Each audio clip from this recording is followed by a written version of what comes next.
Sri Sharda Devi and Her Divine Play, Chapter-7, page 128. The Master's Love for His Devotees. Once, Balram's wife was ill.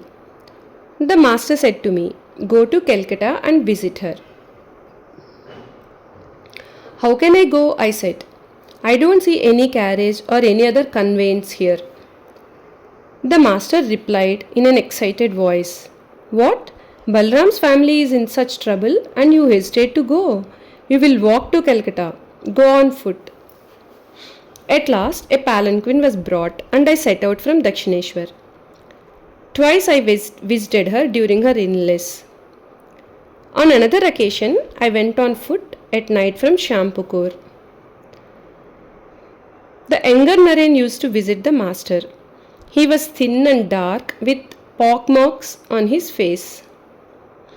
The Master was very fond of him.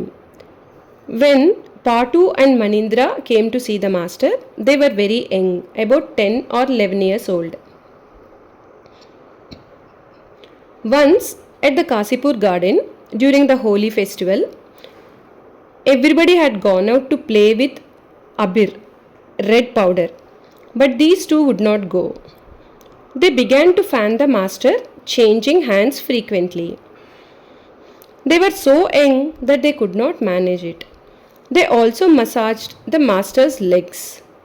The Master had a cough, so his head ached and he needed constant fanning. He kept saying to them, "Go away now, go downstairs and play with Abir. Everybody has gone." But Patu said, "No sir, we are not going. We are staying here. How can we go away and leave you?" They refused to go. The Master could not check his tears. He said, "Oh my dear, they are my Ramlala, here to take care of me. They are mere children, but they will not leave me even to enjoy themselves." The meaning of the Master's suffering. At the time of his illness, the Master said that he wanted to eat an amlaki fruit.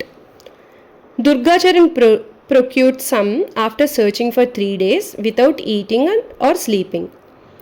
The Master then asked him to eat his meal and he himself took some rice so that the food would be prasad.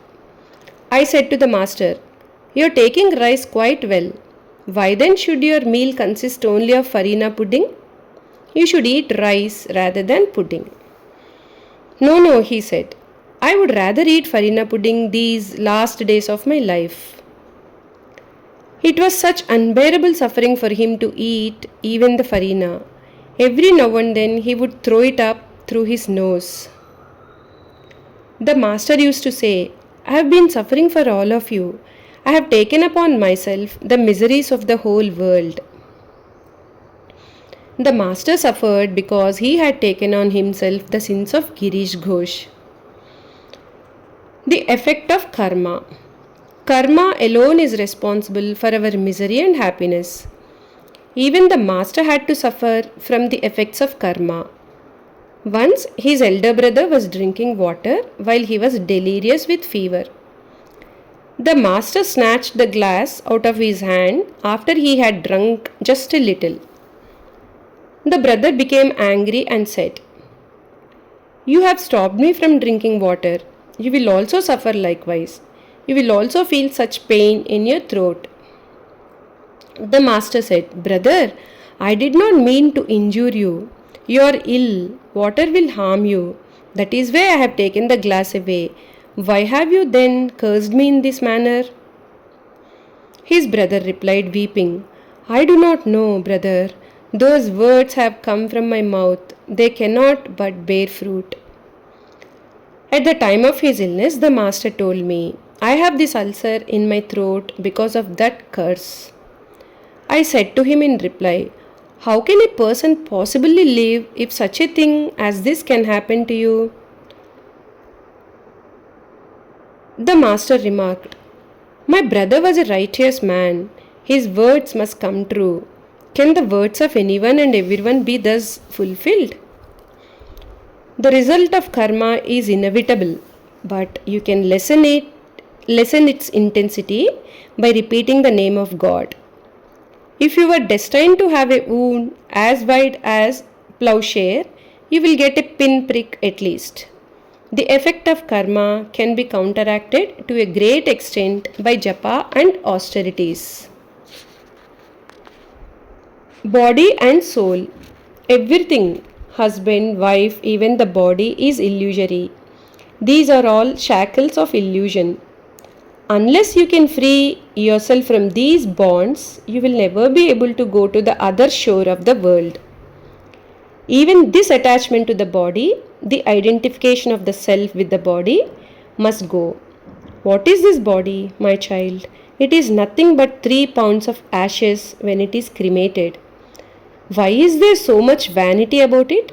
However strong or beautiful this body may be, it ends in those 3 pounds of ashes. And still, people are so attached to it. Glory to God. The master would say, musk forms in the navel of the deer. Fascinated by the smell, the deer runs here and there. It does not know where the fragrance comes from. Likewise, God resides in the human body and people do not know it. Therefore, they search everywhere for bliss, not knowing that it is already within. God alone is real, all else is false.